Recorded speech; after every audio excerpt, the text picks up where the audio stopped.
Hi friends, வணக்கம். Welcome to தனா சமையல். இன்றைக்கி நம்ம கிச்சனில் பார்க்க போகிற ரெசிபி ஹோட்டல் ஸ்டைலில் பூரி மசாலா எப்படி ரெடி பண்ணுறதா பார்க்க போகிறோம். டேஸ்ட் அட்டகாசமாக இருக்கும். வாங்க பார்க்கலாம். இப்போ 4 உருளைக்கிழங்கு எடுத்து நல்லா வாஷ் பண்ணிவிட்டு கட் பண்ணி குக்கரில் சேர்த்துக்கிறேன். உருளைக்கிழங்கு முழுகிற அளவுக்கு நம்ம தண்ணி சேர்த்துக்கலாம். இது கூட ஒரு 1/4 ஸ்பூன் அளவுக்கு எண்ணெய் சேர்த்துக்கிறேன்.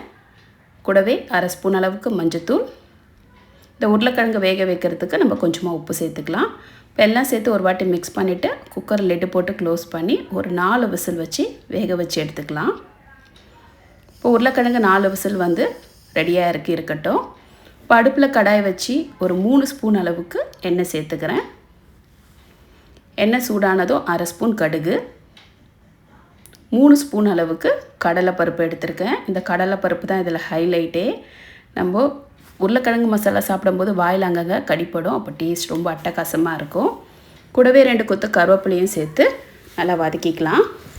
இப்போ கடலைப்பருப்பு லைட்டாக கலர் மாறினதும் இது கூட 1 ஸ்பூன் அளவுக்கு பொடியாக நறுக்கின இஞ்சி சேர்த்துக்கிறேன்.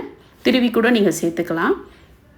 நல்லா வதக்கினதுக்கப்புறம் கூட 2 மீடியம் சைஸ் பெரிய வெங்காயம் எடுத்து பிரியாணிக்கு கட் பண்ணுவோம் பார்த்திங்களா, நீல வாக்கில் அந்த மாதிரி கட் பண்ணி சேர்த்துக்கணும். கூட காரத்துக்கு ஒரு 3 பச்சை மிளகாவும் சேர்த்து வெங்காயம் ஒரு 2லேருந்து 3 நிமிஷம் வதங்கினா போதும். இப்போ நல்லா வதங்கியிருக்கு. இப்போ இந்த ஹோட்டல் ஸ்டைலில் டேஸ்ட்டு கொடுக்கறது இந்த கடலை மாவு தான். 1 டேபிள் ஸ்பூன் அளவுக்கு கடலை மாவு எடுத்து கொஞ்சமாக தண்ணி ஊற்றி கட்டி இல்லாமல் நல்லா மிக்ஸ் பண்ணி எடுத்து அந்த கடலை மாவு கரைசலை உருளைக்கிழங்கோடு சேர்த்துருக்கேன்.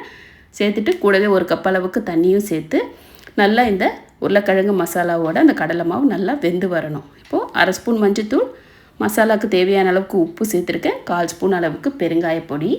இப்போ எல்லாம் சேர்த்து ஒரு வாட்டி மிக்ஸ் பண்ணிடலாம். இது மீடியம் ஃப்ளேம்லேயே ஒரு 3லேருந்து 4 நிமிஷம் நல்லா கொதித்து வரட்டும். இப்போ உருளைக்கிழங்கும் பார்த்திங்கன்னா நல்லா வெந்து வந்திருக்கு. தோல் ஈஸியாக உரிக்க வரும் நம்ம எண்ணெய் சேர்த்ததுனால. இப்போ பாருங்கள், கடலை மாவு நல்லா வெந்து வந்துருச்சு.